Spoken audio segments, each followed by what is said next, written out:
ಕೇರಳ ಮಾಜಿ ಮುಖ್ಯಮಂತ್ರಿ ಪಿಣರಾಯಿ ವಿಜಯನ್ಗೆ ಇಡಿ ಶಾಕ್ ಕೊಟ್ಟಿದೆ. ಪಿಣರಾಯಿ ವಿಜಯನ್ಗೆ ಸೇರಿದಂತ 12 ಕಡೆಗಳಲ್ಲಿ ರೇಡ್ ಅನ್ನ ಮಾಡಲಾಗಿದೆ.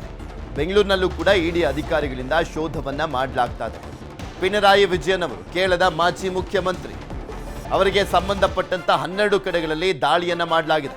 ಅಕ್ರಮ ಹಣ ವರ್ಗಾವಣೆ ಆರೋಪದಲ್ಲಿ ಇಡಿ ಶೋಧವನ್ನ ಮಾಡ್ತಾ ಇದೆ. ಬಿಟಿಎಂ ಲೇಔಟ್ನ ಎಕ್ಸಲಾಜಿಕ್ ಕಂಪನಿ ಮೇಲೆ ದಾಳಿಯನ್ನ ಮಾಡಲಾಗಿದೆ.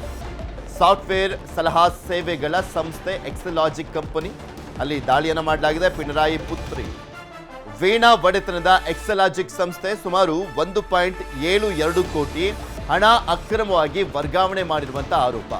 ತಿರುವನಂತಪುರಂನ ನಿವಾಸದಲ್ಲೂ ಕೂಡ ಇಡಿ ಶೋಧವನ್ನ ಮಾಡ್ತಾ ಇದೆ.